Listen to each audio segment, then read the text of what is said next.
fluorescent hum of the office was my constant companion, a low, electric drone that settled deep into the marrow of my bones. Each morning it welcomed me, a silent promise of order, of numbers meticulously aligned, of balances reconciled. I, Thomas, found solace in the precise architecture of finance, the predictable flow of ledgers, and the comforting finality of a perfectly closed book. My desk, an island of polished steel and digital light, was my sanctuary, where the chaos of the world outside dissolved into the elegant logic of debits and credits. Today, however, the hum felt different, a subtle discord in the symphony of my routine. I was deep within the labyrinthine accounts of a high-profile client, a colossal conglomerate whose tendrils reached across continents, weaving through real estate, logistics, and mineral extraction. This was not just an audit. It was an archaeological dig through layers of financial history, each transaction a shard of the past, waiting to be placed into its rightful mosaic. My fingers danced across the keyboard, a familiar ballet of keystrokes, navigating spreadsheets vast as digital oceans. Lines of code blurred, then sharpened, revealing the intricate dance of capital. For weeks, I had sifted through the colossal data, my eyes trained to spot the merest tremor in the financial fabric. I sought not grand deceptions, but the almost invisible snags, the loose threads that hinted at a fraying edge. It was in the minutiae that truth often hid, like a whispered secret in a crowded room. And then it appeared. A series of transactions, small enough to be overlooked by a less scrupulous eye, yet collectively forming a pattern that snagged my attention like a burr on fine silk. These were disbursements, ostensibly for logistical support and infrastructure development in a remote, arid region. Nothing inherently suspicious, given the client's global footprint. But the recipients were a collection of shell companies, their names as bland and interchangeable as pebbles on a beach. Each one a freshly minted entity, barely a breath old, yet receiving sums that spoke of established trust, not nascent partnership. My brow furrowed. I zoomed in, a cold, analytical current tracing through my veins. The sums, while individually modest, aggregated into a river. And the river flowed with an unnerving velocity, bypassing standard corporate vetting processes, sidestepping the usual bureaucratic dams. I pulled up the registration details for one of the shell companies, Desert Sands Holdings Limited. A generic name, of course, but the registered address, a P.O. box in a city I barely recognized, felt like a deliberate obfuscation. This was the first tremor. My internal alarm, usually a quiet chime, began to thrum with a deeper resonance. I clicked deeper, following the digital breadcrumbs. The firm's proprietary software, usually my ally, seemed to resist, its pathways less clear than usual, as if the data itself was reluctant to be exposed. I ran a cross-reference, comparing the transaction dates with market activity in the specified region. The market was flat, almost stagnant. Yet these logistical support payments continued, a steady, inexplicable pulse. It was not merely an error. My gut, honed by years of sifting through financial deception, told me this was something else. A deliberate misdirection, a carefully orchestrated ballet of numbers designed to mimic legitimate commerce. My breath hitched as I stumbled upon an unexpected attachment within one of the shell company's financial profiles. It was not a spreadsheet nor a contract. It was an image file. I clicked, and the screen bloomed with an unexpected vista. A stark, desolate landscape, bathed in the harsh, unforgiving light of a desert sun. And at its heart, a gaping moor in the earth, a concrete portal into the rock. The caption beneath it, stark and unadorned, read, "Tunnel entrance, desert side." My mind, usually a fortress of logic, reeled. What was this doing here? An image of a physical location, so incongruous amidst the sterile rows of numbers and legal jargon. It felt like a misplaced piece of a puzzle, a vibrant splash of reality in a world of abstraction. The image pulsed on my screen, a silent accusation. This was no logistical support for a legitimate mining operation. I felt a sudden, dizzying lurch. The air in my office, once familiar and comforting, now felt thin, charged with an invisible threat. I, Thomas, had always believed in the inherent order of things, in the transparency that rigorous accounting could bring. Now I was staring at a deliberate distortion, deliberate blurring of lines. This wasn't a glitch in the system, it was the system twisted into something monstrous. Had I misread something, I double-checked my calculations, reran the algorithms, scrutinizing every decimal point. No, the numbers held firm, the pattern was undeniable. The shell companies, the inexplicable payments, the utterly out-of-place image, they coalesced into a narrative far more sinister than any simple accounting error. The client, a titan of industry, whose name was synonymous with integrity, was implicated. My heart, usually a steady drum, now beat a frantic rhythm against my ribs. This wasn't just about numbers anymore.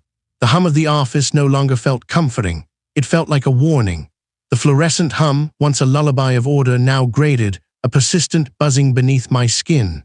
The meticulous architecture of numbers, which had been my sanctuary, now felt like a cage, its bars woven from deceit. My discovery, a serpent coiled deep within the firm's pristine ledgers, demanded an airing. I, Thomas, had seen the pattern, undeniable and stark, a tapestry of false entries and phantom transactions that funneled millions into unseen hands. It was a malignancy, and my duty, my very nature, compelled me to excise it. My presentation was concise, stripped bare of conjecture, a skeleton of raw data. I had distilled weeks of burrowing into the firm's deepest financial arteries, into a series of charts and bullet points, each one a hammer blow against the edifice of their apparent legitimacy. The meeting with the managing partner, a man whose silver hair and tailored suits exuded an aura of unshakable authority, was scheduled for the late afternoon, a time when the office hushed, its collective breath held. His office, a mausoleum of polished mahogany and leather, swallowed the light. Sunlight, when it dared to penetrate the tinted windows, merely bruised the edges of the room. He sat behind a desk vast as a landing strip. His gaze, usually an eagle's sharp assessment, was now softened, almost paternal. A trick of the light, I told myself, or perhaps a premonition of the axe he was about to wield. Thomas, the managing partner, began, his voice a smooth, low murmur that seemed to absorb all other sounds. Always thorough, always dedicated. We value that immensely. I placed my file on the cool, dark wood. Sir, I've uncovered some irregularities within the international accounts, specifically a series of transactions related to the Northwood Holdings acquisition. The scale suggests a systematic diversion of funds, consistent with money laundering. He leaned back, a faint smile playing on his lips. It wasn't a smile of amusement, but of a man observing a child's earnest effort. Northwood Holdings, yes. A complex deal, certainly, many moving parts. The inconsistencies are beyond mere complexity, sir. The shell corporations, the rapid asset transfers, the untraceable beneficiaries, it's too precise to be accidental. My analysis indicates a clear pattern of illicit financial activity, spanning at least 18 months. I pushed a printed ledger across the desk, its columns a testament to my tireless scrutiny. He glanced at it, a flicker of something unreadable in his eyes, then pushed it back gently. Thomas, I appreciate your diligence, truly, but sometimes in our zeal to connect the dots we can overinterpret. These large-scale international mergers often involve intricate financial structures that to an outsider might appear unorthodox. Tax efficiencies, complex legal frameworks, that sort of thing. Sir, with all due respect, I'm not an outsider. This is my field. The figures don't reconcile. There are phantom invoices, inflated valuations, and a consistent shortfall that cannot be explained by standard operational costs or legitimate tax maneuvers. My voice, I noticed, was tighter than I intended, an edge of frustration creeping in. He steepled his fingers, his gaze drifting towards the city skyline beyond his window. Perhaps, Thomas, you're looking for ghosts where there are none. We have very senior people overseeing these accounts. Highly experienced individuals. Are you suggesting they've overlooked something so fundamental? His tone remained even, yet a subtle shift had occurred. The paternal warmth had cooled, replaced by something colder, more distant.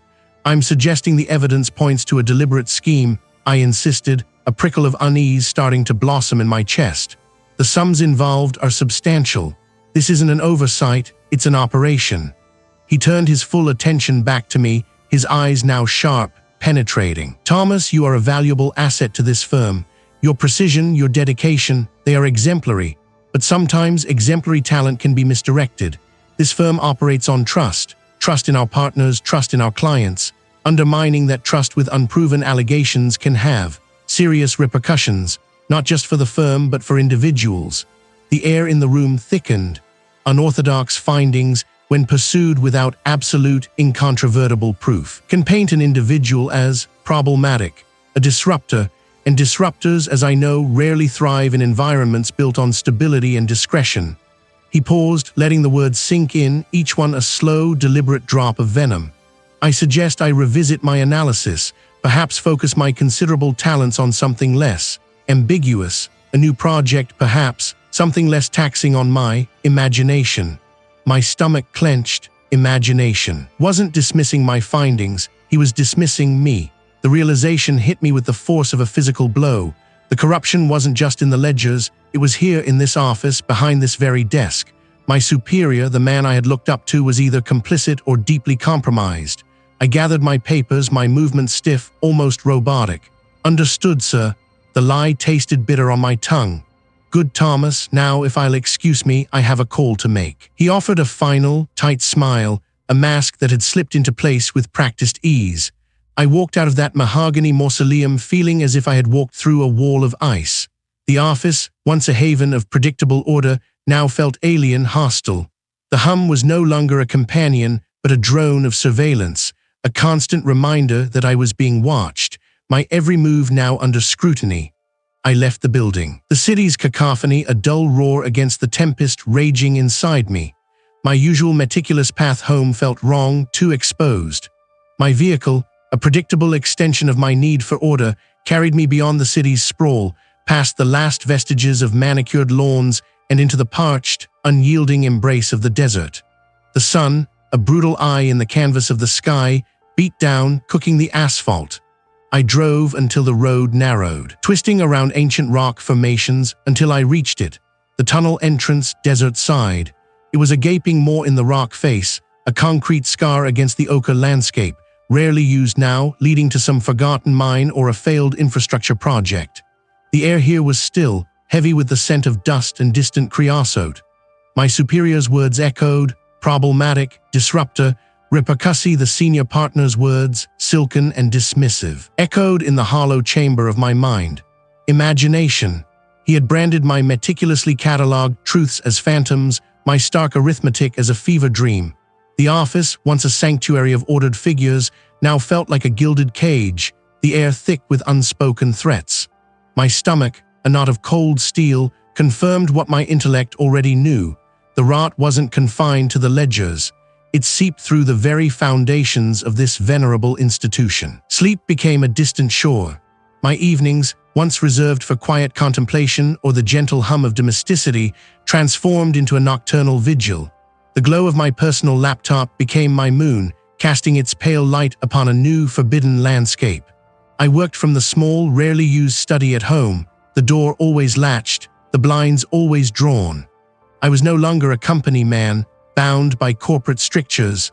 I was a solitary prospector, sifting through digital silt for nuggets of truth, driven by a current of unease that had swollen into a torrent. My initial focus remained on the periphery of the transactions I had flagged. The shell companies, those ephemeral entities with their ever-shifting directors and obscure addresses, became my constellations. I delved into public records, not just the financial ones, but property deeds, environmental impact statements for remote projects, even obscure shipping manifests filed with international port authorities. It was painstaking work, a slow excavation through layers of bureaucratic dust, seeking the faintest shimmer of a pattern. I found it first in land acquisitions. Seemingly disparate parcels of arid, unpromising earth, often in the desolate fringes of several countries, began to coalesce. These weren't prime real estate, they were forgotten tracts, purchased for sums that seemed both too low for their acreage and too high for their apparent worth. The buyers, invariably, were subsidiaries of subsidiaries, their true beneficial owners obscured behind veils of corporate complexity. What could possibly be the value in such desolate expanses? Then came the shipping manifests.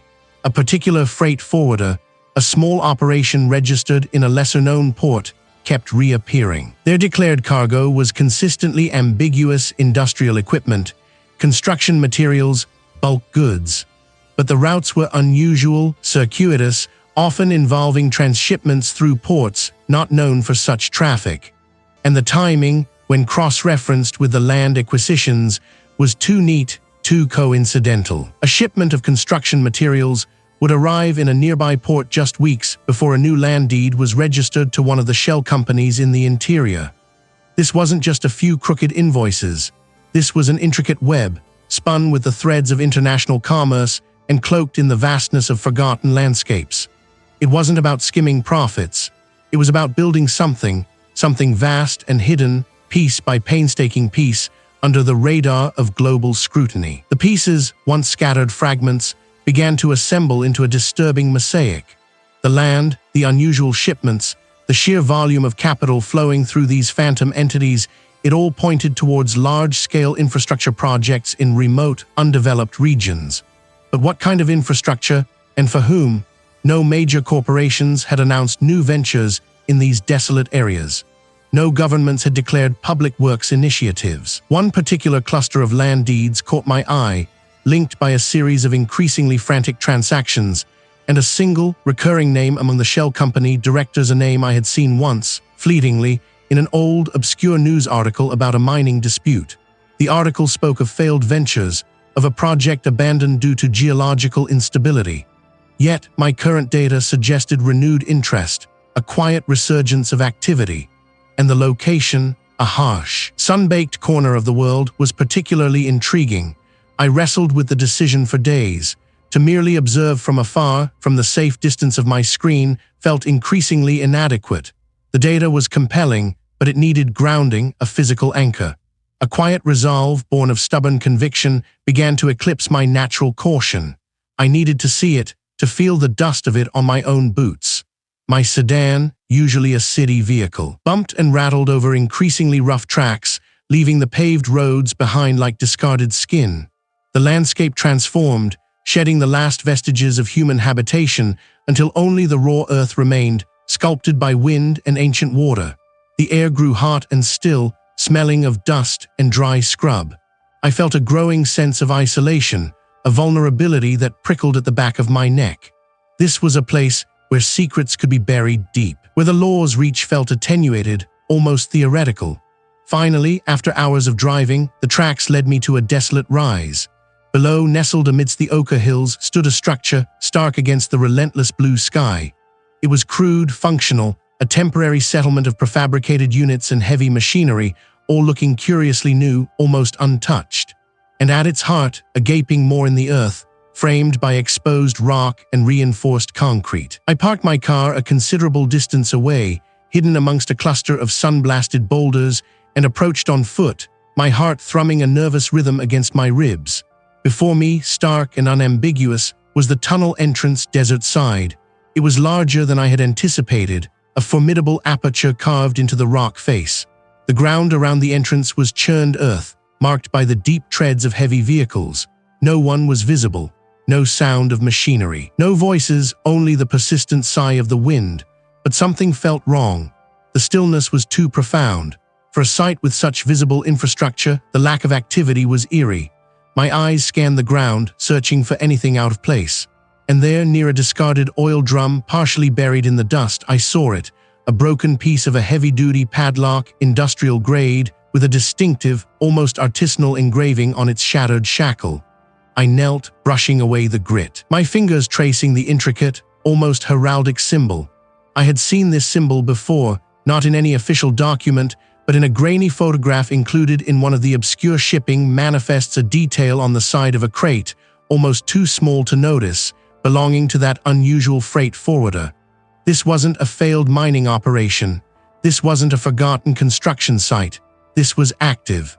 And it was deeply, profoundly hidden. The broken padlock suggested a breach or perhaps a hasty departure. A sudden glint of light, sharp and brief, caught my eye from a distant ridge. It was gone before I could properly focus, but the image lingered, a pinprick of unnatural brightness in the vast, empty canvas of the desert. Was it merely the sun reflecting off a stray piece of rock, or had I been observed? This was no longer an academic exercise in forensic accounting. This was real. My mind, usually a fortress of logic, wavered. Had I stumbled into something far beyond my comprehension, something that could swallow me whole?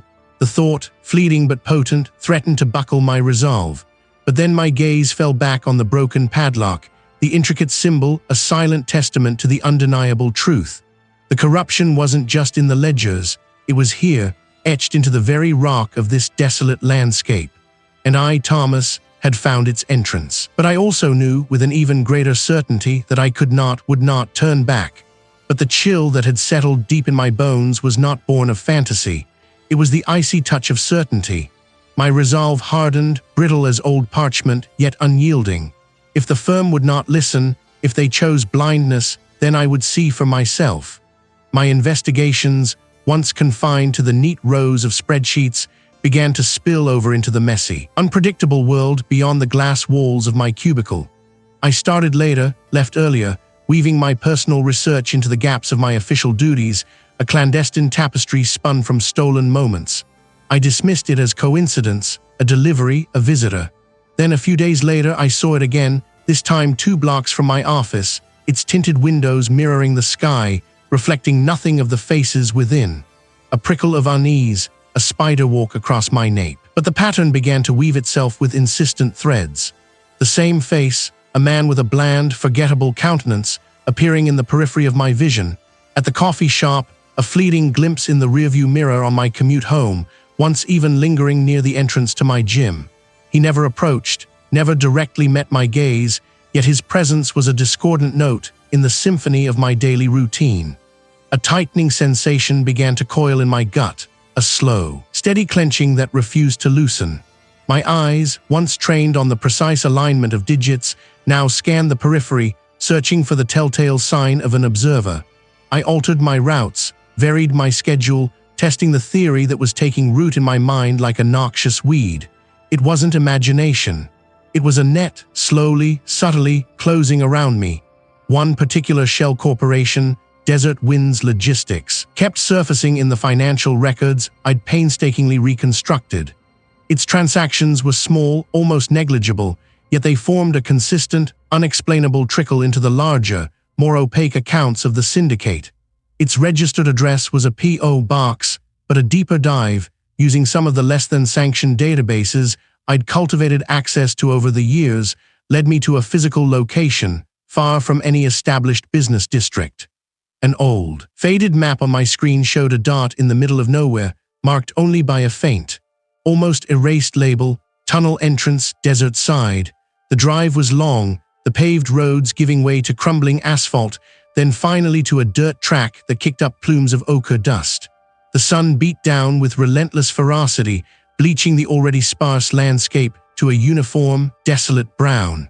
My ancient sedan rattled and groaned, a protesting mechanical beast in this alien environment. The air conditioner had given up miles ago, and sweat trickled down my temples, stinging my eyes.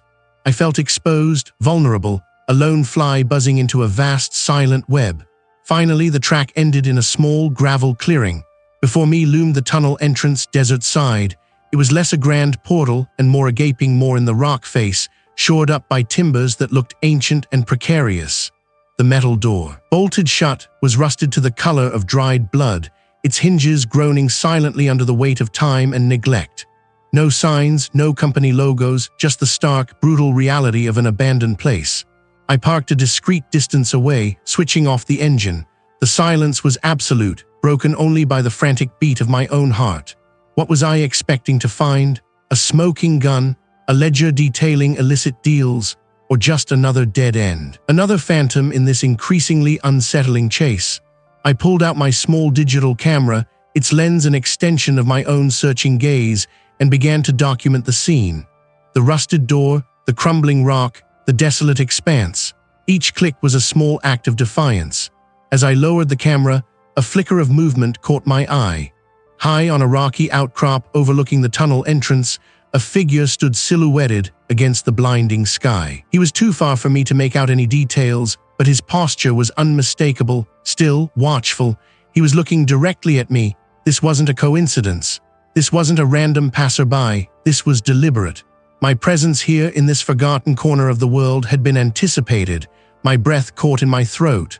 I fumbled for my car keys, my fingers suddenly clumsy, slick with sweat.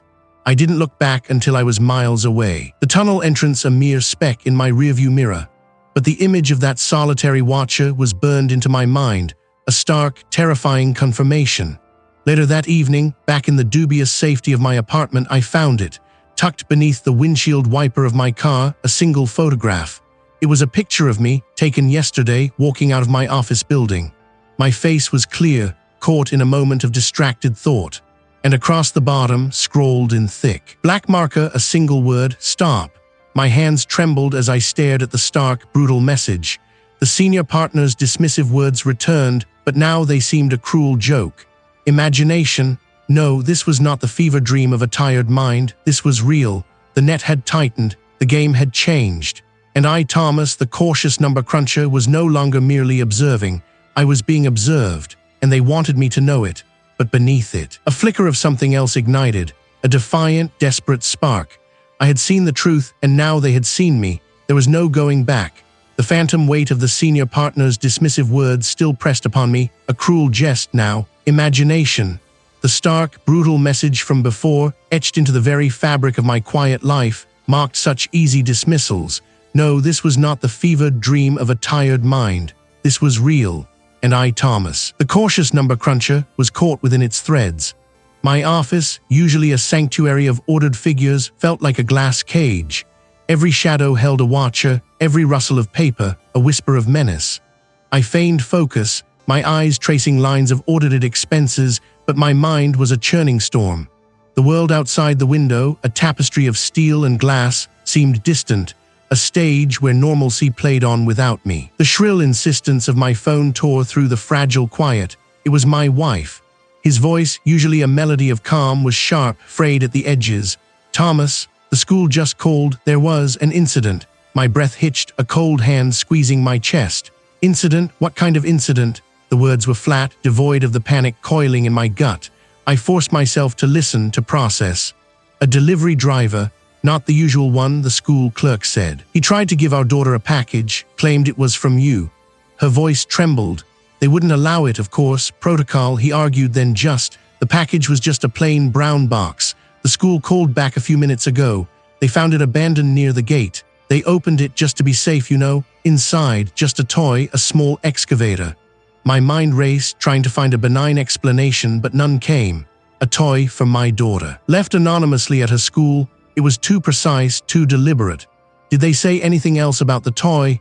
I pressed, the pieces of a terrifying puzzle beginning to snap into place, a pause fraught with unspoken fear. Yes, the clerk mentioned, a tiny slip of paper, tucked into the driver's seat of the excavator. She thought it was just packaging or trash, but then he read it. My wife's voice cracked, and I could hear him fighting back tears. He read it, Thomas, to me. Don't let her play too close. The words hung in the air, a venomous echo. My hand, clutching the phone, felt suddenly numb. The senior partner's dismissive words evaporated, replaced by a searing, undeniable truth. They had been watching, not just me but my family. This was not a warning, it was a promise. My world tilted. The meticulously organized ledgers before me blurred into an illegible smear. The corporate facade, the illusion of safety, shattered into a million glittering shards. My daughter, they had touched her world. I bolted from the office, the hushed farewells of colleagues fading into the background. The drive home was a blur of frantic turns and ignored signals. Each red light felt like a deliberate obstruction, each passing car a potential tail. My wife met me at the door, her face pale, her eyes wide and wet. On the kitchen counter, squat and innocuous, sat the small toy excavator. Its plastic tracks were a dull gray, but nestled within the ridges, I saw it, a fine reddish-brown dust, like the earth itself had been ground into its miniature mechanism. Desert dust. I picked up the toy, my fingers trembling slightly. The note, now unfolded, lay beside it. Don't let her play too close. It wasn't just a threat, it was a map, a declaration of their omnipresence. A primal urge, a desperate need for answers, for confirmation, propelled me. I kissed my wife, a silent promise in my eyes, and left again. The car ate up the miles, taking me away from the city's familiar embrace, towards the stark, unforgiving landscape beyond its limits. The sun was a bruised orange disk, bleeding across the horizon as I approached the designated spot. The tunnel entrance, desert side, wind, dry and gritty, whipped around me, carrying the scent of parched earth and distant, unseen things. My eyes scanned the ground. The rocky outcrops, the scrub brush that clung tenaciously to life. There, near the crumbling edge of the concrete entrance, a faint indentation in the dust. A tire track, distinct from any I had seen on the paved roads, wider, deeper, hinting at a heavier vehicle. A cigarette butt, its filter stained, still smelling faintly of stale tobacco. Not mine, not a local brand. A shiver traced its way down my spine. They had been here, recently, watching, waiting. The implications were a crushing weight. Am I truly seeing things? Am I imagining connections where none exist? No, the fear for my family, for the fragile sanctity of our lives, ignited something fierce within me. It wasn't the slow burn of apprehension anymore, but a roaring inferno. The cautious number cruncher, the man who meticulously balanced ledgers, died there under the vast, indifferent desert sky. They had threatened my blood. They had made it personal.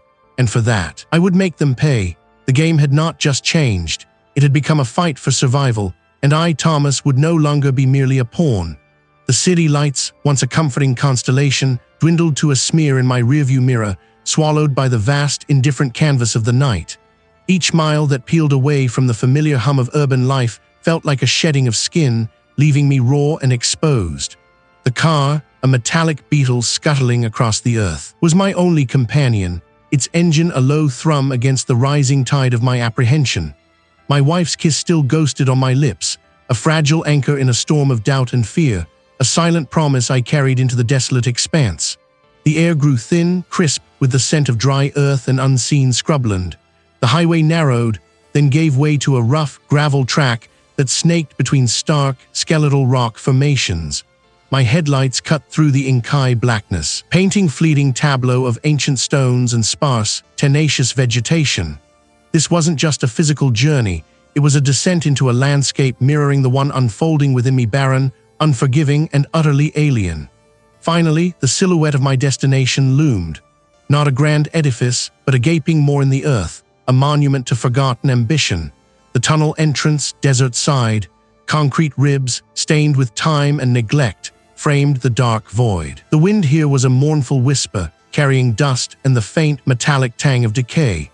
I stepped out, my boots crunching on loose stone.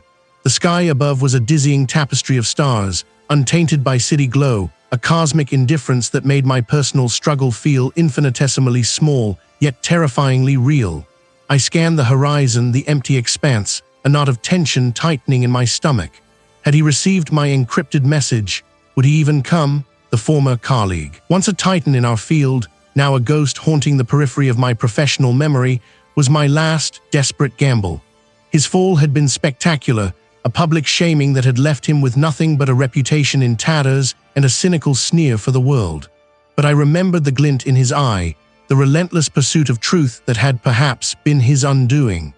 A faint glimmer, then the distinct sweep of headlights in the distance, growing steadily brighter, pulling me from my anxious reverie. A battered sedan, older than mine, its paint dulled by countless suns, rumbled to a halt a respectful distance away. The driver's door creaked open, and a figure emerged, silhouetted against the car's remaining glow. He was leaner than I remembered, his shoulders a little more stooped, but the way he moved with a coiled wariness was unmistakable. Thomas, the former colleague's voice was a low rasp, parched by disuse and perhaps by bitterness. He didn't approach immediately, remaining by his car, his gaze sharp, assessing. "You always did have a flair for the dramatic. A desert rendezvous? What are you, a spy now?" His tone was laced with sarcasm, a defense mechanism I knew well. "Something like that," I replied, my voice steadier than I felt. The wind whipped my words away, making me raise my voice slightly. "I wouldn't have called if it wasn't urgent, if it wasn't deadly." He scoffed, a dry, humorless sound. "Deadly, my dear Thomas, the only thing deadly in my life these days is the price of stale coffee. You've forgotten what deadly truly means, haven't you? Or perhaps you've just discovered it." He finally began to walk towards me, his gait slow, deliberate. As he drew closer, I saw the lines etched around his eyes, deeper than before, testament to sleepless nights and a hard-won cynicism. "So, what grand conspiracy has finally cracked your pristine facade, Thomas? Did someone misplace a decimal point?" I met his cynical gaze directly. "They're not misplacing anything. They're moving mountains of illicit funds right under everyone's noses, through our firm, through places you wouldn't believe." I held out a small, encrypted data chip, its surface cool against my thumb. This isn't a misplaced decimal. This is a blueprint, a network. He looked at the chip, then back at me, a flicker of something unreadable in his eyes. Curiosity, perhaps battling with his ingrained distrust. And you think I'm the one who can do something with your little trinket? Me, the man who couldn't keep his own career from imploding, thanks to irregularities that no one cared to investigate. He took the chip, turning it over in his fingers, his expression unreadable in the dim light. You're either incredibly desperate or incredibly naive, Thomas. I'm desperate. I admitted, the word a bitter taste on my tongue. And I've seen enough to know that the irregularities that ruined you were no accident. They were a smoke screen, a diversion, just like the ones I've been finding. He paused, the wind whipping his sparse hair across his forehead. His fingers tightened around the chip. Go on, he said, his voice softer now, devoid of its earlier edge. Give me the short version. Shell companies, offshore trusts, all funneling through our firm. Millions, billions threatened. My family was touched. The last word hung in the air, heavy with unspoken menace. They want me to drop it, but I can't. Not now, not after what I found tonight. I told him about the message, the subtle, terrifying confirmation that they knew everything, saw everything. He listened, his head cocked slightly, his eyes fixed on the distant horizon, as if searching for something unseen. When I finished, a long silence stretched between us, broken only by the persistent sigh of the wind. He brought the chip closer to his face, his thumb tracing its smooth surface. A network, you say, of shell companies and funds moving through the firm. He repeated my words, but his tone had shifted, no longer sarcastic but contemplative, almost distant. Then he looked up, his gaze piercing. Did you ever hear of Project Chimera? The name meant nothing to me. I shook my head, a frown creasing my brow. No, what is it? He let out a low, mirthless chuckle. It was the phantom that ended my career. A series of seemingly unrelated investments, a portfolio of acquisitions and divestitures that made no sense on paper, each transaction clean individually. But when you tried to map the connections, the money flows, it was like chasing smoke. A vast, intricate web, but with no discernible pattern, no ultimate beneficiary. He paused, his eyes narrowing. I found a single, recurring code embedded in some of the metadata. A sequence of numbers and letters, seemingly random. I flagged it, said it was unusual, said it looked like a signature. They called me delusional. He tapped the chip in his hand. What's on this? Any peculiar codes? Any signatures? My mind raced back, sifting through the layers of data I had meticulously peeled away. There was a string, I confessed, a jolt of recognition hitting me. A recurring identifier in the account numbers, almost like a serial number for each transaction. It didn't match any known bank or regulatory standard. I dismissed it as an internal firm designation, albeit an odd one. Odd indeed, he murmured, a grim satisfaction settling on his face. Because it wasn't a firm designation, Thomas. It was the same code, the one I found, the one they buried me for. He looked at me, a strange mix of vindication and profound weariness in his eyes. Project Chimera wasn't just my downfall, it was a test, a dry run. The pieces clicked into place with sickening precision, revealing a canvas far vaster and more sinister than I had imagined. His disgrace, my firm's complicity, the omnipresent threat, it wasn't just a money laundering scheme. It was a living, breathing entity, a hydra with countless heads, its tendrils wrapped around everything. The idea that my own firm, the very foundation of my career, was not just compromised, but an active, unwitting participant, made me question everything I thought I knew. It wasn't just about exposing criminals, it was about tearing down an entire illusion. Could I truly fight something so deeply entrenched? But perhaps, he added, a flicker of his old fire returning to his eyes, pawns can sometimes overturn the king. He pocketed the data chip. This changes things, Thomas. This isn't just about your numbers anymore. This is about a phantom that never truly vanished. The desert wind, a parched whisper, tugged at the edges of my jacket as I stood at the tunnel entrance, its more a gaping wound in the earth. The words of the stranger, heavy with a truth I was only just beginning to grasp, still echoed in the dry air. Pawn, overturn the king.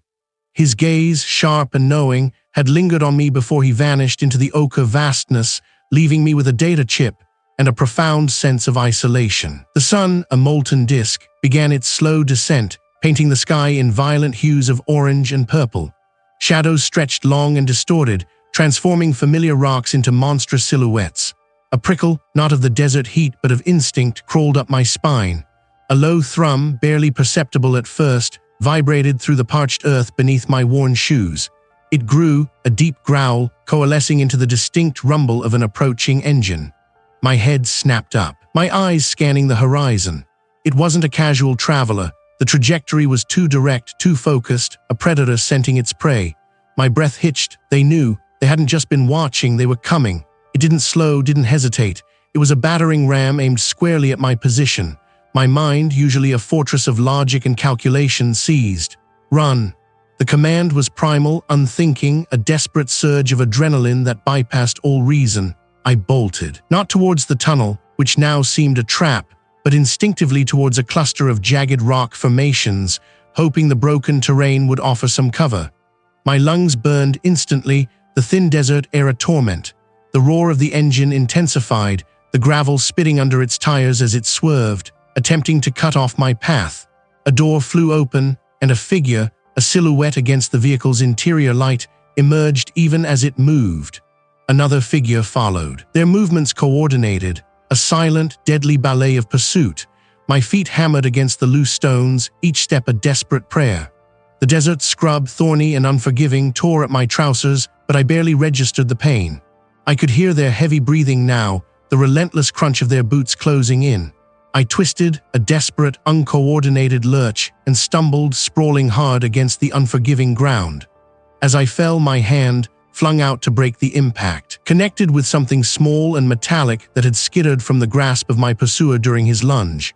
A ruggedized USB drive, its casing scarred, its indicator light a faint, pulsing blue.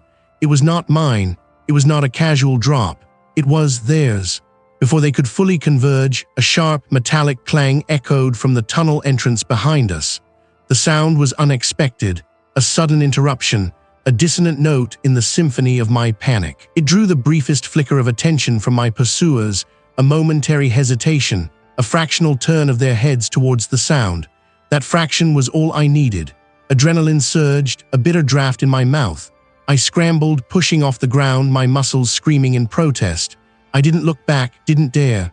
Their shouts, guttural and frustrated, followed me. I heard the crackle of a radio, clipped commands, the frantic scramble of their boots. They were professionals. Relentless, now it was my shield, my maze. I moved with a frantic energy I didn't know I possessed, each breath a ragged gasp, each step a gamble against a twisted ankle. The USB drive, clutched tight in my palm, felt like a hot coal, a tangible anchor to this nightmare. It was proof undeniable, but also a brand, marking me for further pursuit. I finally found a crevice, narrow and choked with dust, barely wide enough for my frame. I squeezed in, pulling a loose boulder partially across the opening, creating a meager barrier. The sounds of their search grew distant, then faded, replaced by the relentless thrum of my own heart against my ribs. I lay there, panting, the metallic tang of fear and exertion coating my tongue. My body ached, a symphony of minor injuries, but my mind raced, a frantic kaleidoscope of images. The stranger's grim face, the charging SUV, the desperate scramble, the pulsing blue light of the drive in my hand. This wasn't just about my job anymore, not about exposing corporate malfeasance. This was about survival. They weren't just threatening, they were actively hunting. The narrow escape had ripped away the last vestiges of my previous life, the quiet assurance of my meticulous world. There was no going back to my desk, to my firm, to the comforting rhythm of numbers. The evidence in my hand, this small, unassuming piece of technology, was a loaded gun pointed at their operation, but also at my own head. I had to understand it, had to use it. But first, I had to disappear. The desert, once a symbol of vast emptiness, now offered a strange, dangerous kind of sanctuary. The king, it seemed, had no intention of being overturned by a pawn. And now the pawn was on the run, clutching a secret that could either save him or damn him entirely. My muscles screamed. My throat was raw, but a fierce, desperate resolve began to harden within me. I was no longer merely a meticulous accountant.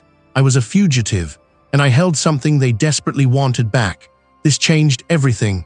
Pawn overturned the king. His gaze, sharp and knowing, had pierced through my carefully constructed world, leaving it fractured and exposed. The sun, a brutal eye in the vast sky, beat down, turning the sand to a shimmering, impassable mirror. This place, raw and unforgiving, felt like a boundary between what I was and what I was becoming. A man stripped of his comfortable certainties, left with only a gnawing suspicion and a desperate, burgeoning resolve. My return to the city was a blur of dust, and the drone of the engine, each mile pulling me further from the stark clarity of the desert, closer to the intricate web I knew was waiting. The firm's polished glass and steel facade, usually a beacon of order, now seemed to mock me, its windows reflecting a distorted image of the sky, like 1,000 watchful eyes. I felt a prickle of unease even before I stepped into the hushed lobby, the air-conditioned calm a stark contrast to the heat still clinging to my skin. The first sign was subtle, a shift in the receptionist's usually placid expression, a flicker of something unreadable as I passed her desk. Then, the locked door to my own office, not just closed, but secured with a new, unfamiliar badge reader. My access card, which had always glided me through the firm's arteries, now beeped a dull, unyielding red. A cold dread began to coil in my stomach, a premonition of the snare tightening around me. Thomas, a voice, crisp and unyielding, cut through the quiet. It was the firm's legal counsel, a woman whose severity was as meticulously tailored as her suits. Beside her stood the managing partner, his face a mask of disappointment etched deeper than I had ever seen. "We need to speak immediately." The conference room felt like a tribunal. The blinds were drawn, casting the space in a muted, artificial light that leached the color from everything, including my own face, I imagined. A thick binder lay open on the polished mahogany table, its pages filled with documents I instantly recognized as my own work, yet twisted into a grotesque parody. "We've discovered some irregularities, Thomas," the managing partner began, his voice devoid of its usual warmth.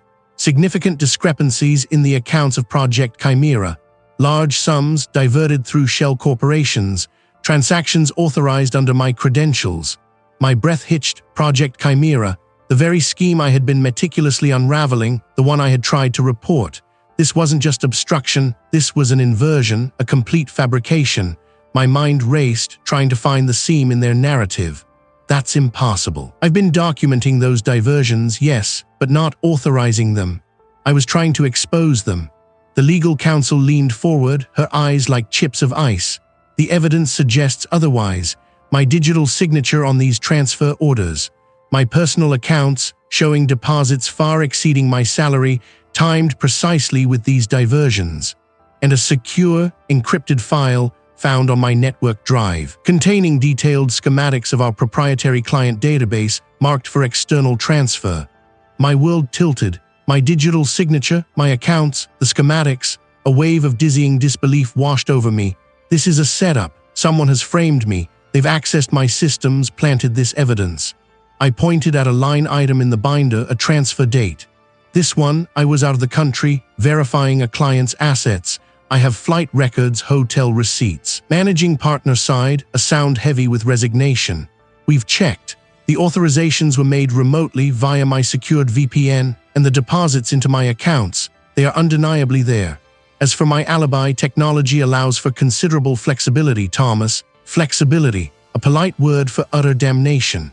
The weight that doesn't add up moment hit me with the force of a physical blow. My VPN, my secured VPN, I had specific, multi-factor authentication protocols, and the personal accounts they mentioned were not my primary ones, but auxiliary ones I rarely used, often dormant. How could such large sums appear there without my knowledge, and why would I, a forensic accountant, be so careless? The schematics file. I had seen that file before, yes, but it was a reference document for our internal security audit, not something to be transferred. And it was password protected, with a complex key. "This is sophisticated," I argued, my voice tight, "too sophisticated for a simple hack.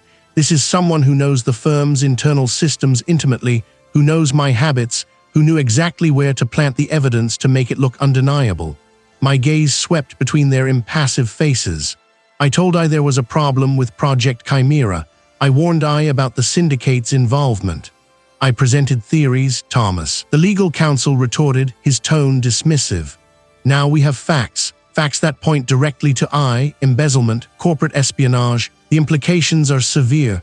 The managing partner pushed a document across the table. Effective immediately, my employment with the firm is terminated. All access has been revoked. We'll be in touch regarding legal proceedings. I suggest I retain counsel. The words hung in the air, heavy as funeral bells. Terminated. The career I had meticulously built, the reputation I had guarded with such care, shattered in an instant. I was adrift, cut loose from the anchor of my professional identity. I stumbled out of the firm, the bright afternoon sun now feeling like a harsh interrogation lamp. My phone buzzed. It was my wife. I stared at the screen, a chasm opening between us. How could I tell her? How could I explain this grotesque caricature of my life? I imagined her face, her trust, her fear. The firm's legal counsel had specifically mentioned that any attempt to contact colleagues or interfere with the ongoing investigation would be viewed as an obstruction of justice. They hadn't said anything about my family, but the unspoken threat hung in the air. Involve anyone else, and the consequences would be worse. I couldn't risk it, not yet. I couldn't drag them into this maelstrom. I walked the familiar streets, now alien and unwelcoming. My home, usually a sanctuary, felt like a cage I couldn't enter, a space I could no longer protect. The thought of facing my family, of seeing the doubt in their eyes, was a torment I couldn't bear. I had to solve this alone. The world had narrowed to a single burning point, me against an invisible enemy, an enemy that had just taken everything. My professional life, my financial security, my connection to those I loved. I was an outcast, a pariah, branded a criminal. A profound despair settled over me, heavy and suffocating. I had pursued the truth, and for that I had been utterly undone. But beneath the despair, a flicker, hot and defiant, began to glow. They thought they had overturned the pawn. They hadn't accounted for its resilience, its refusal to fall. I might be isolated, ruined, but I was not broken. The city, once a shimmering mirage of ambition, now felt like a cage I had escaped. My termination, a brutal severing, had stripped me bare, yet in its wake, an unexpected clarity bloomed. The corporate shackles were gone. The labyrinthine corridors of my former firm, once a testament to my meticulous climb, now seemed a distant, irrelevant dream. I was Thomas, not merely an accountant, but a man unburdened by reputation, fueled by a singular, burning truth. My battered sedan, a relic of simpler days, rattled across the cracked asphalt, carrying me away from the manicured lawns and glass towers. The landscape shifted, shedding its urban skin for something starker, more honest. Flatlands stretched, bruised by the relentless sun, until the first jagged teeth of the mountains bit into the horizon. Dust devils danced in the distance, spectral figures twirling across the parched earth, mirroring the chaotic churn within my own mind. I drove until the road became a mere suggestion, a ribbon of neglect winding through the wilderness. The air, thin and hot, carried the scent of dry earth and resilience. My destination, a place whispered to me in hushed tones by a wary colleague months ago, rose before me, the tunnel entrance desert side.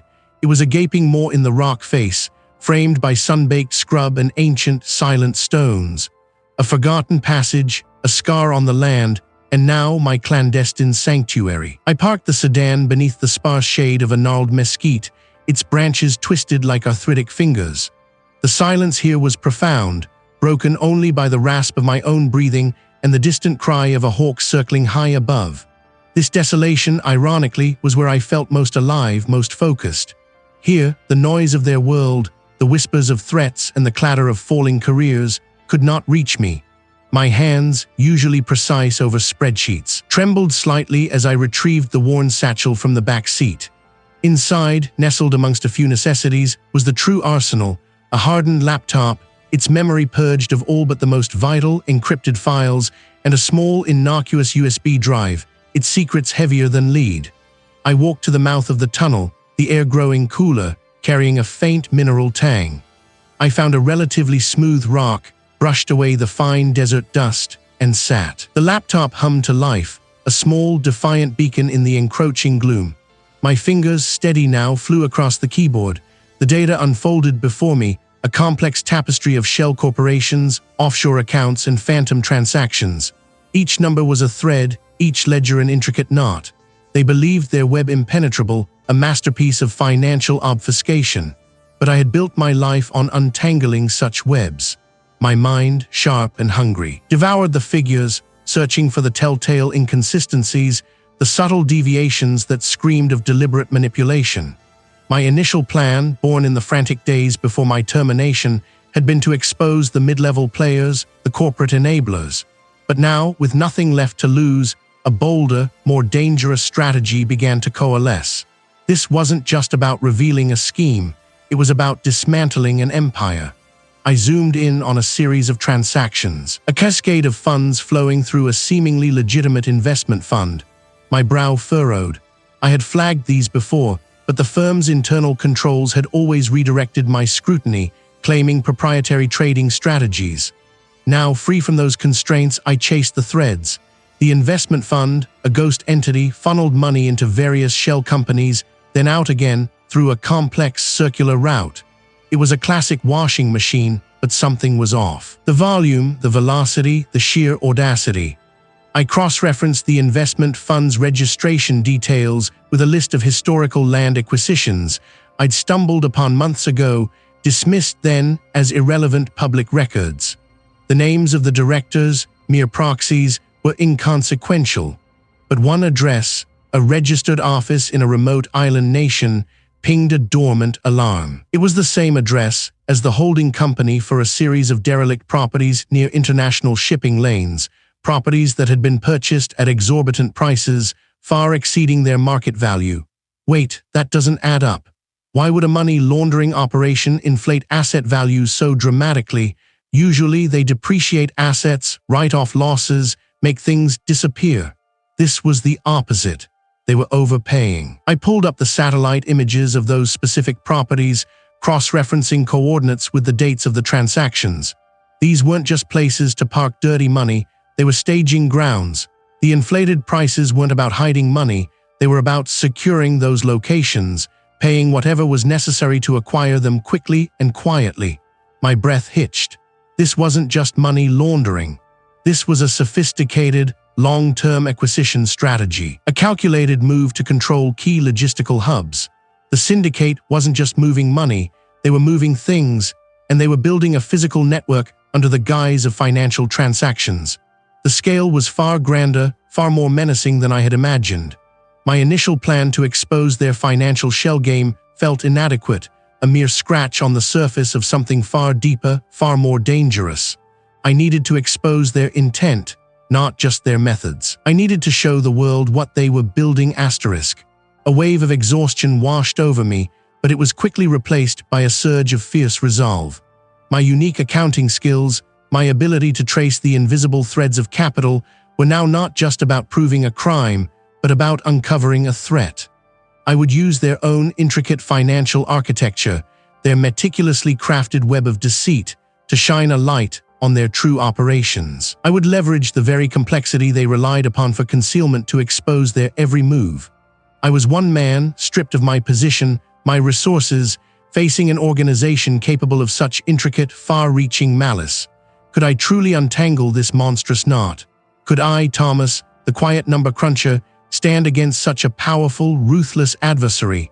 But then, I looked back at the glowing screen, at the lines of data that held their secrets, and a fierce determination solidified within me. I had no choice, I had to. For everything I held dear, for the truth, I had to. My plan, intricate as a spider's silk, and just as deadly, began to take shape, piece by painstaking piece, in the quiet solitude of the tunnel entrance desert side. The city, a sprawling beast of glass and concrete, still hummed with a life I no longer shared. My termination, though a brand upon my career, had scorched away the last vestiges of my corporate skin, leaving behind a core of hardened resolve. The labyrinthine corridors of my former firm, once a testament to my meticulous existence, now felt like a distant, suffocating dream. I was free, in a desperate, terrifying way, to pursue the truth that had cost me everything. My makeshift command center, a forgotten corner of a friend's unused workshop, smelled of oil and old wood. Here, amidst the ghosts of forgotten projects, I bent over the glowing screen, my fingers dancing across the keyboard. Each keystroke was a calculated whisper into the digital void, a thread meticulously woven into the fabric of the trap I was laying. The raw data, a flood of numbers and dates, flowed before my eyes, each line a potential weapon, each ledger entry a silent scream. I wasn't just manipulating figures, I was rebuilding a narrative, exposing the hidden architecture of their deceit. The first phase demanded surgical precision. I crafted dummy accounts, mirroring their intricate shell companies, but with subtle, almost imperceptible flaws, digital breadcrumbs designed to lead a diligent eye directly to the source.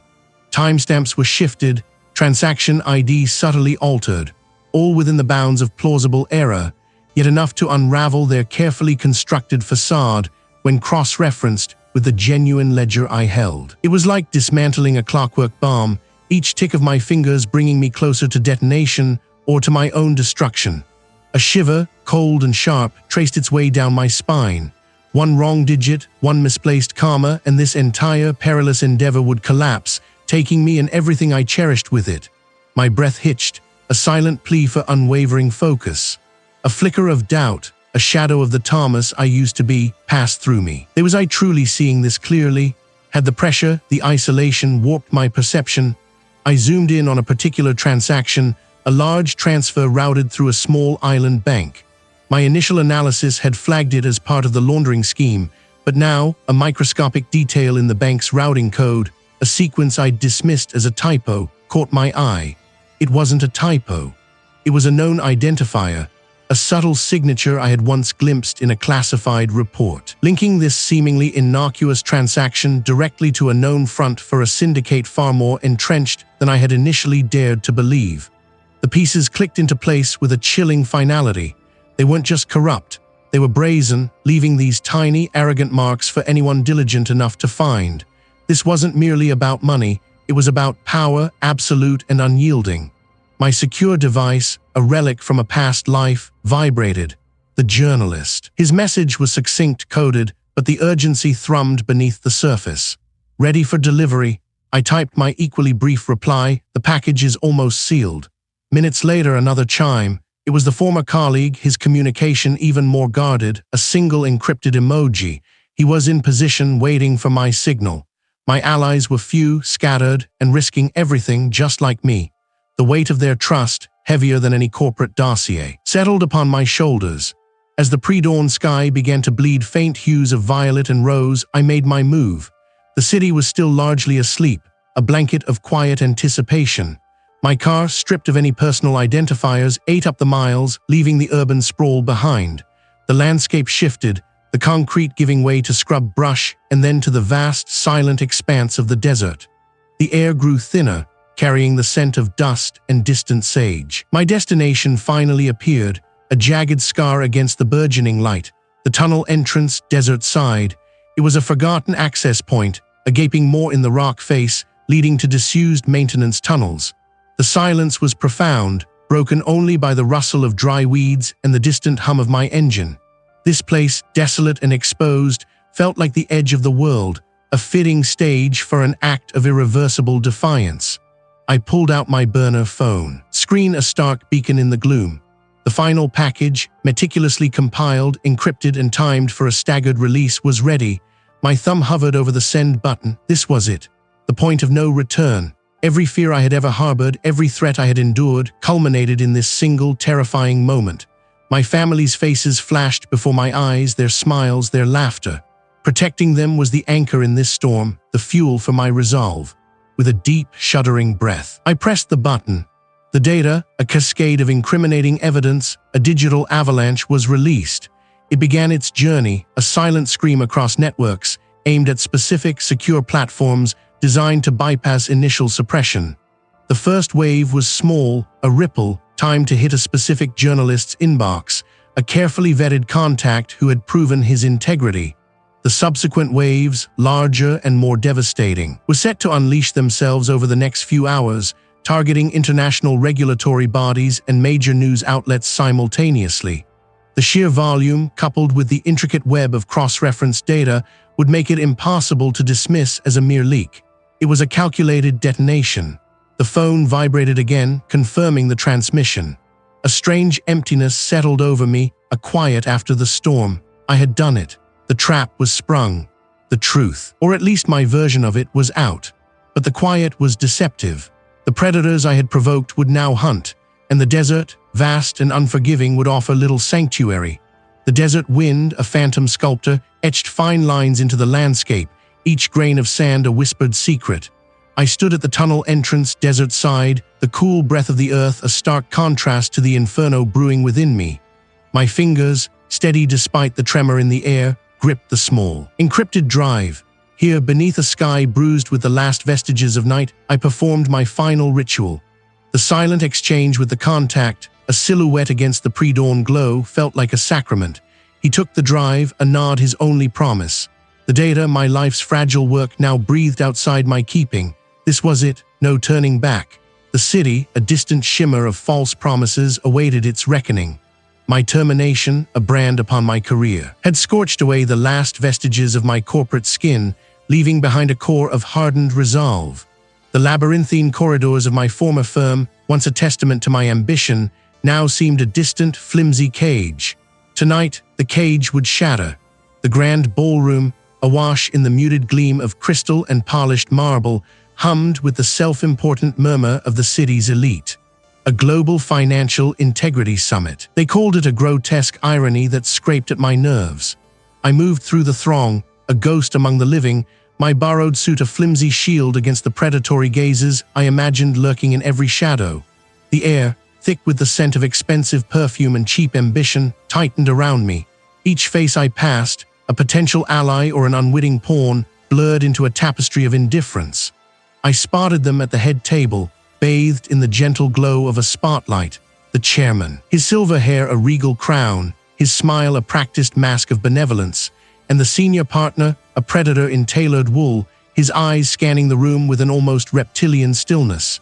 They presided over their empire, oblivious to the storm I carried within my briefcase. A tremor, not of fear, but of pure, distilled adrenaline coursed through me. My mission was no longer merely to survive, but to dismantle. The keynote address began. Drone of platitudes about transparency and ethical conduct. My moment was now.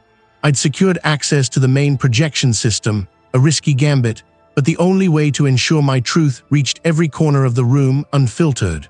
My hands, surprisingly steady, reached for the connection point behind a potted palm. A quick switch, a flick of a button, and the chairman's smiling face on the massive screen dissolved into a flood of numbers, names, and dates. The chairman's smile faltered, replaced by a flicker of irritation, then sudden horror. The senior partner's eyes, usually so composed, widened, darting towards me. "This," I announced, the microphone I'd borrowed from the podium amplifying my words, "is not a presentation on integrity. It is an indictment." On the screen, the illicit transactions spiraled, a visual representation of the syndicate's intricate web. Shell companies, offshore accounts, inflated invoices, all meticulously laid bare, dated and cross-referenced. The total sums, displayed in stark red, elicited another wave of murmurs, this time laced with outrage. "These are the true figures," I continued, my gaze locking onto the chairman's, then the senior partners. "The laundered billions. This man is disturbed," he boomed, his voice shaking with a manufactured indignation. "A disgruntled former employee dismissed for gross misconduct. Security. Two burly figures, security detail by profession. Enforcers by nature, began to move towards me. Their steps were heavy, their intent clear. But I had anticipated this. My gaze flickered to a side door, a subtle signal I hoped my unseen ally would recognize. "Gross misconduct," I scoffed, a bitter laugh escaping me. Or perhaps for daring to look where I was not meant to look, for finding the truth I so desperately tried to bury. On the screen, a new slide materialized. Internal memos, encrypted emails, direct communications between the chairman and known figures in the international underworld. The evidence was irrefutable, damning. The chairman's face contorted, his pretense of outrage crumbling into raw, exposed panic. The senior partner, meanwhile, had gone utterly still, a predator caught in a snare. A sudden flash of movement at the ballroom's entrance. A team of figures, not the usual event security, but something far more official, streamed in. The lead investigator, a woman whose quiet determination I'd come to trust, met my eyes with a reassuring nod. The security detail approaching me froze, caught between conflicting commands. "The data has already been secured," I stated, projecting my voice across the hushed hall. "Every ledger, every email, every transaction, it's all in the hands of the authorities, and it implicates far more than just these two." A wave of confusion washed over the room. The chairman, his eyes wide with a desperate plea, looked around, seeking an escape, a denial that would stick. But the evidence on the screen, projected in unforgiving clarity, spoke for itself. He was trapped. Then a sudden, unexpected twist. One of the security detail, a man whose face I vaguely recognized from the firm's lower ranks, lunged not for me, but for the projection equipment, a desperate attempt to sever the connection, to erase the truth. Had my contact failed? Was this all for naught? Had I misjudged the reach of their corruption? But before his hand could strike the console, a swift, precise tackle from one of the lead investigators' team brought him down. The screen flickered but held. The numbers remained, a searing testament to their crimes. A wave of relief, so profound it almost buckled my knees, washed through me. The lead investigator stepped forward, her voice calm but authoritative. "Chairman, senior partner, I am under arrest. The charges are extensive." The room erupted, shouts, gasps, the clatter of overturned chairs. Flashbulbs ignited, turning the elegant ballroom into a chaotic theater of justice. The chairman, his face ashen, stumbled back, supported by the arm of a colleague who looked as though he wished the floor would swallow him whole. I stood amidst the swirling chaos, the briefcase now empty, my role fulfilled. The weight of the world, a crushing burden I had carried for months, began to lift, replaced by a profound, if weary, sense of accomplishment. The unveiling was complete. The beast had been exposed. But the lingering echo of that senior partner's smirk told me that the hunt, for me, was far from truly done.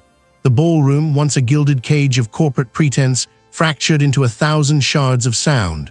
The flashbulbs, like aggressive fireflies, pulsed around the chairman, freezing his horror in stark white light.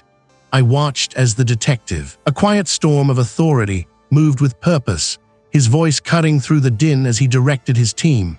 The chairman's colleague, the one whose eyes had always held a flicker of something too keen, too calculating, now stood rigid, his gaze fixed on a distant point, as if willing himself invisible.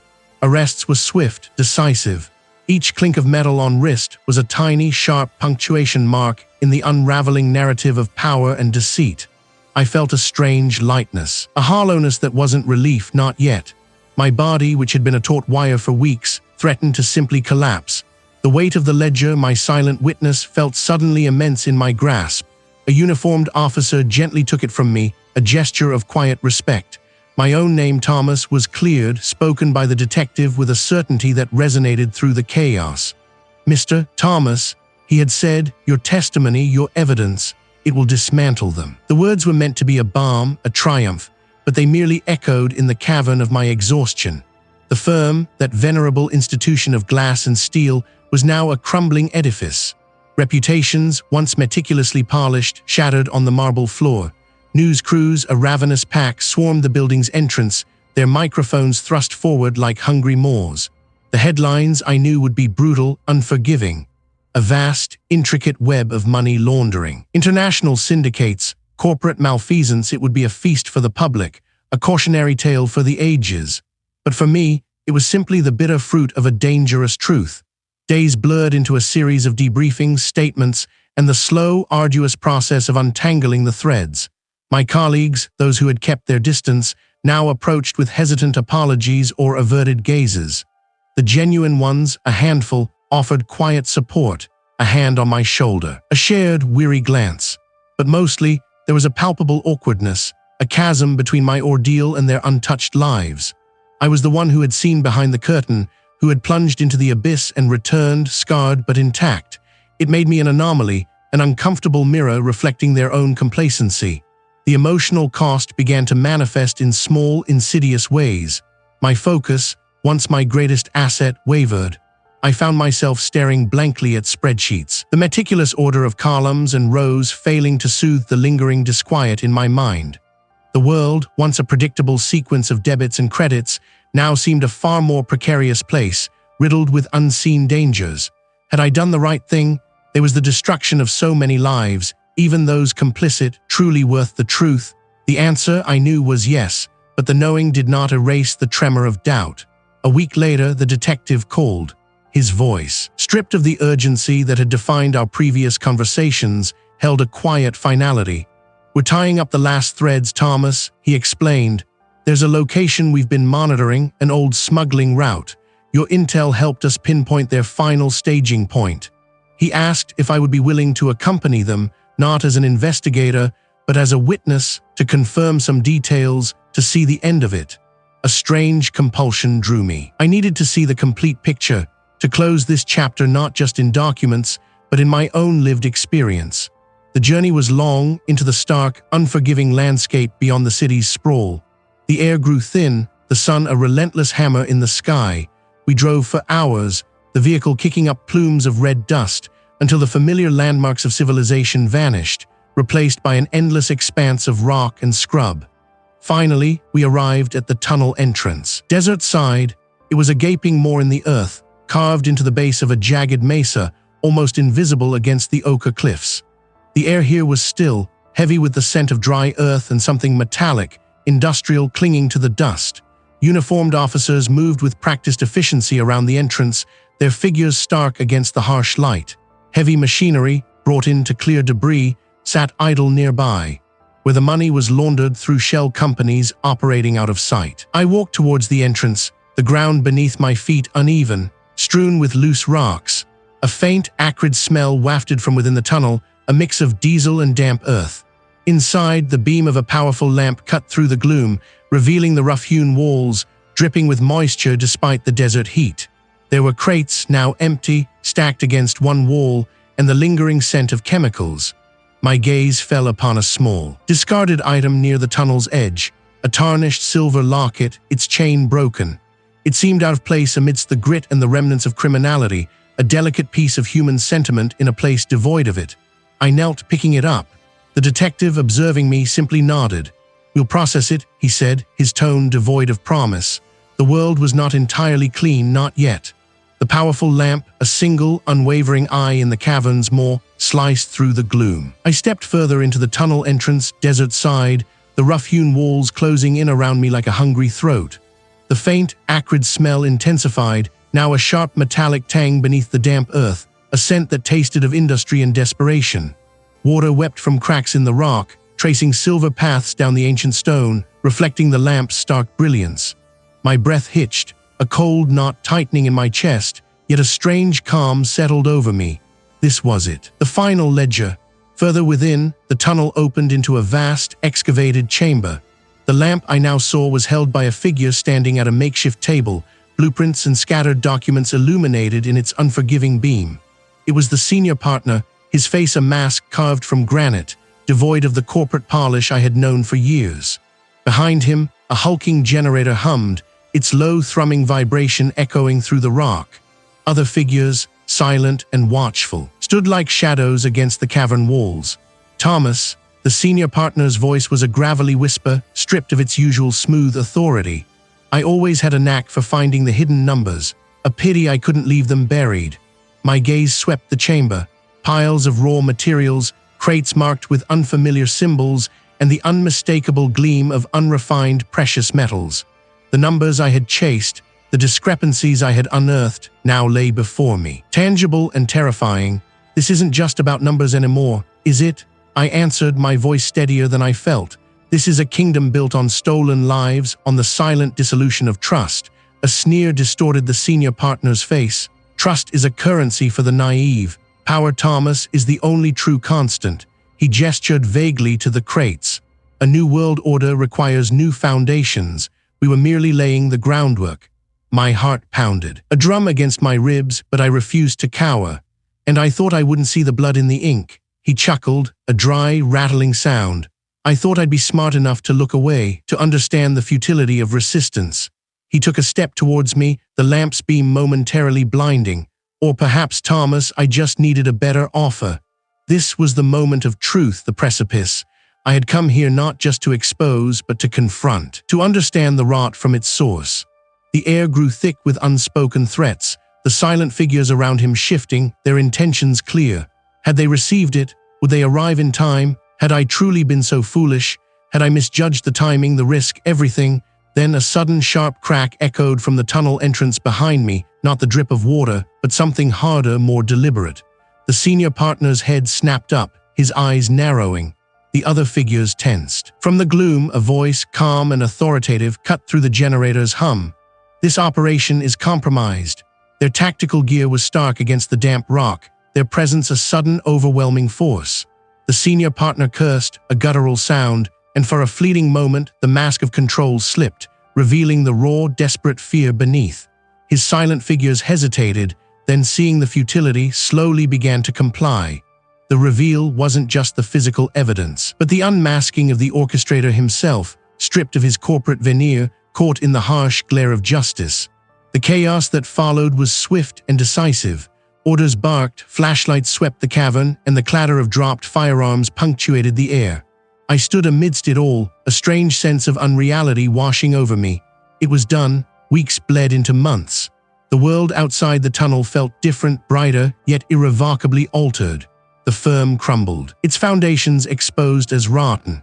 News cycles churned with the sensational details, the names of the powerful brought low, the intricate web of deceit laid bare for all to see. I gave my statements, recounted the relentless pursuit, the fear, the isolation. Each retelling felt like peeling back a layer of scar tissue, painful but necessary for healing. My wife, my anchor through the storm, held me close during the long nights, her presence a silent balm. The children, too young to grasp the full horror, sensed the shift, the new lightness in my step, the absence of the haunted look in my eyes. We spent sun-drenched afternoons in the park, the simple laughter of my son and daughter a melody of pure, unadulterated joy. Our home, once a place of quiet tension, now hummed with a fragile peace, rebuilt brick by brick on honesty and shared resilience. The threats had evaporated, replaced by a vigilant calm, a sense of having weathered the worst and emerged, battered but unbroken. The thought of returning to the structured, sterile world of corporate finance was unthinkable. The numbers now held a different meaning for me, a language that could expose or obscure, a tool for justice or corruption. I found myself drawn to a different path, one that promised purpose beyond profit. I accepted a role with a fledgling government oversight committee, tasked with scrutinizing financial irregularities in public contracts. It was a quieter profession, certainly, far from the high-stakes world I had left behind, but it carried a weight of responsibility that resonated deeply. There were still echoes, of course. A sudden noise could make me flinch. A stranger's intense gaze could trigger a flicker of the old paranoia. But these were no longer chains, they were reminders, lessons etched into my very being. I sat on our porch one evening, the twilight painting the sky in hues of lavender and gold. My wife's hand found mine, a familiar warmth. The children were asleep, their dreams untroubled. The world was still a complex, often dangerous place, but I was no longer a solitary figure against an unseen foe. I had found my voice, my courage, and a renewed connection to what truly mattered. The horizon, once shrouded in uncertainty, now stretched before us, vast and open, hinting at a cautious but hopeful future. It was not a return to innocence, but an embrace of a hard-won peace, a quiet strength forged in the crucible of fear.